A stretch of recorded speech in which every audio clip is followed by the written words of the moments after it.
नमस्कार, मैं हूं श्वेता झा और आप देख रहे हैं आज तक। कल बीजेपी नेताओं और पुलिस के बीच झड़प के बाद आज पुलिस ने दावा किया है कि बीजेपी एमपी सर्वेश सिंह ने जानबूझकर ध्रुवीकरण की राजनीति करने के लिए यह पूरा हंगामा खड़ा किया। एसएसपी का दावा है कि विधानसभा उपचुनाव को देखते हुए बीजेपी नेताओं ने पूरा बवाल मचाया है। एसएसपी के इस बयान पर बीजेपी ने तीखी प्रतिक्रिया दी है। सबसे पहले आपको दिखाते हैं क्या कहा है मुरादाबाद के एसएसपी धर्मवीर सिंह ने। लोग थे, अरेस्ट भी हुए, टोटल 62 के अराउंड हम लोगों ने अरेस्ट किए। वो भी आज जो भी सेक्शन है आईपीसी के उसमें हम कोर्ट के सामने प्रोड्यूस कर रहे हैं। कोर्ट क्या एक्शन लेता है ये कोर्ट पर है, पूरी लीगल कार्रवाई की। ये इस तरह की जो है राजनीति या जो भी कहो कि स्टैंड जो कि बीजेपी ने महापंचायत का आह्वान किया, पुलिस प्रशासन ने मना किया, उसकी अनुमति नहीं दी, उसके बाद भी इन्होंने ऑर्गेनाइज किया। ये मैं तो यही अपील करता हूं कि जब शासन प्रशासन ने अनुमति नहीं दी तो नियम विरुद्ध नहीं काम करना चाहिए, क्योंकि सांसद हैं। सांसद एक सम्मानित हमारे देश का बहुत ही सम्मानित व्यक्ति माना जाता है, उससे ये आस नहीं की जाती। और मैं तो अभी भी कांठ की जनता को, आसपास की जनता को मैं तो यही कहूँगा कि कोई भी समस्या हो हमारे सीधे आए। हम जो शासन के आदेश हैं, निर्देश हैं, उनके अनुसार हम हर तरह से उन लोगों की मदद करने को तैयार हैं।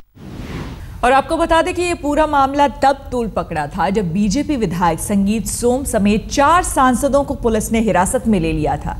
अब संगीत सोम का कहना है कि ये पूरा मामला समाजवादी पार्टी की सरकार और प्रशासन ने मिलकर किया है। संगीत सोम से खास बातचीत की हमारे संवाददाता बालकृष्ण ने।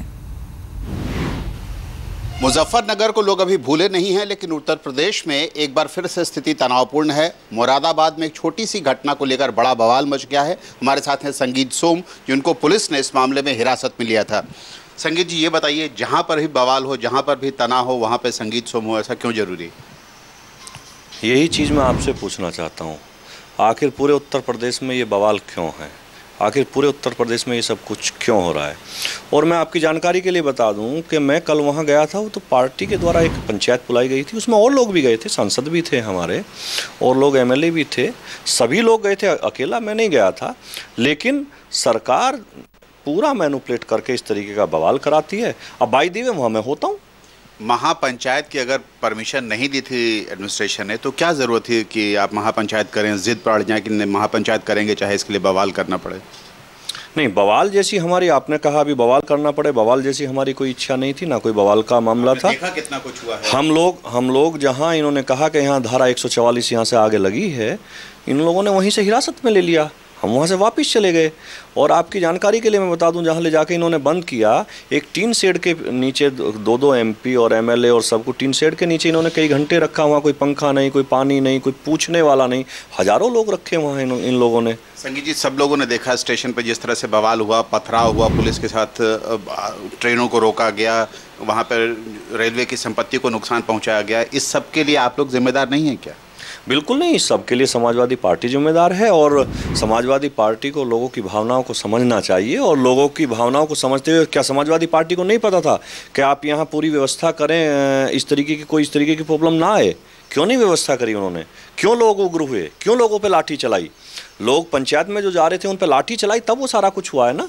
अगर वो लाठी ना चलाते तो इस तरीके का कोई माहौल नहीं बनता वहाँ। पंचायत की अगर परमिशन नहीं थी तो क्या जरूरत थी पंचायत करने की? नहीं, पंचायत की परमिशन ये देते कहाँ हैं? पंचायत की परमिशन ये देते ही नहीं है कहीं भी। और पंचायत कोई इस तरीके की थोड़ी थी कि वहाँ कोई पंचायत में कोई होना है। अपनी बात प्रशासन से लोग रखना चाहते थे। अपनी बात रखने का लोकतांत्रिक देश में लोकतांत्रिक तरीके से कानून के दायरे में रह के सबको अधिकार है। शुक्रवार को हुए उपद्रव के बाद कांठ में कर्फ्यू जैसे हालात बने हैं। शहर में स्थानीय पुलिस सहित अतिरिक्त पुलिस बल, पीएसी और आरएएफ के जवान तैनात किए गए हैं। शुक्रवार दोपहर से बाधित हुई रेल सेवा अभी तक बहाल नहीं हो पाई है। कई ट्रेनों का रूट बदल दिया गया है।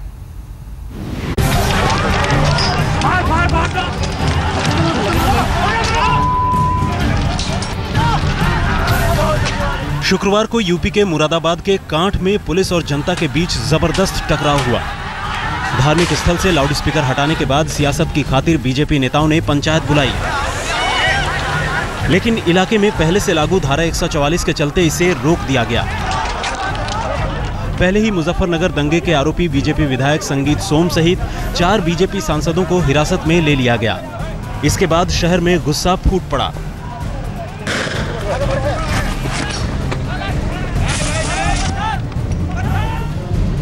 शुक्रवार के उपद्रव के बाद शनिवार को सन्नाटा पसरा है। पहले खादीधारी आए थे, बवाल मच गया, लेकिन खाकीधारियों ने मोर्चा संभाल रखा है। शहर के माहौल में तनाव है, लेकिन पुलिस ने हालात काबू में रखे हैं। शहर में कर्फ्यू के हालात हैं, सड़कें सूनी पड़ी हैं, इक्का दुक्का वाहन गुजर रहे हैं। हर तरफ पुलिस के जवान तैनात हैं। कांठ स्थानीय पुलिस के साथ आसपास के जिलों की पुलिस भी शांति व्यवस्था बनाने में जुटी है। इसके अलावा पीएसी और आरएएफ के जवान भी शहर में तैनात हैं। सर, आज स्थिति अभी तक सामान्य है? कितना अभी नियंत्रण में है, और लेकिन ये हम नहीं कह सकते कि एकदम सामान्य है, क्योंकि तनाव अभी विद्यमान है। शुक्रवार दोपहर से बाधित हुई रेल सेवा शनिवार सुबह 10:30 बजे तक बहाल नहीं हो पाई। सियालदा जम्मू रेल लाइन पर औसतन हर 15 मिनट के बाद एक मालगाड़ी गुजरती है, लेकिन शुक्रवार से कांठ की इन पटरियों पर ट्रेन नहीं गुजरी। मुरादाबाद जंक्शन पर देहरादून और जम्मू जाने वाली ट्रेनों का रूट बदल दिया गया। शनिवार सुबह तक मुरादाबाद जंक्शन पर ट्रेनों के बारे में सही जानकारी नहीं मिली। यात्री परेशान रहे। जो सफर पर निकले थे, मुरादाबाद में अटक कर रह गए। खड़ा हूँ और स्टेशन पर अभी खड़ा हूँ। यहाँ पर कोई अभी इन्फॉर्मेशन नहीं है। सारे रूट डाइवर्ट कर रखे हैं इन्होंने, कोई ट्रेन नहीं है यहाँ पर। कितनी दिक्कत हो रही है? आप डेली पैसेंजर है, हमें यहाँ पर ऑफिस जाना है। ऑफिस जाने के लिए हम यहाँ खड़े हुए हैं सुबह से 7 बजे से। कोई डाइवर्ट नहीं, यहाँ पर कोई ट्रेन नहीं है। कुछ नहीं बता सारी कोई कुछ नहीं बता रहा, कोई यहाँ पर इन्फॉर्मेशन नहीं है। तैयार नहीं है, लिहाजा क्या नाम रमज़ान का महीना भी चल रहा है। किसी को दूर जाना, किसी को कहीं पहुंचना है। नगीने जाना था, नगीने जाने के लिए कोई बताने को तैयार नहीं है। ये यहाँ पे 10-10 घंटे 15-15 घंटे ट्रेन लेट है। उम्मीद है कि जल्द ट्रेन सेवा बहाल हो जाएगी, लेकिन सियासत वालों ने जिस जनता को बवाल के लिए उकसाया, अब बवाल के बाद उसी जनता के लोग खराब हालत के चलते परेशान हैं। कांठ से शरद गौतम के साथ आज तक ब्यूरो। और कल मुरादाबाद में बीजेपी नेताओं को हिरासत में लेने के बाद तनाव फैल गया था और पुलिस और बीजेपी नेताओं के बीच झड़प हुई थी। अब इस झड़प की एक हैरान करने वाली तस्वीर सामने आ रही है। इस तस्वीर में मुरादाबाद के एसएसपी ने अपर नगर मजिस्ट्रेट की ही पिटाई कर दी थी। आज तक के कैमरे में ये तस्वीर कैद हुई। आप देख सकते हैं कि एसएसपी ने पीछे से मजिस्ट्रेट को ही पीट दिया। इस तस्वीर में आप देखिए,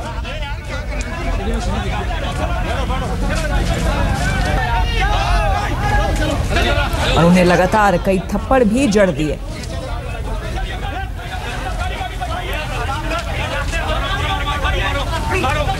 ये देखिए एसएसपी ने किस तरह से एडीएम को ही पीट दिया। हालांकि बताया गया कि ये धोखा था, क्योंकि उस वक्त झड़प का माहौल था। बीजेपी कार्यकर्ताओं और प्रशासन के बीच वहां पर झड़प हो रही थी और उस बीच ये घटना घटी जब एसएसपी ने एडीएम को पीट दिया और ये सब कुछ कैमरे में कैद हो गया।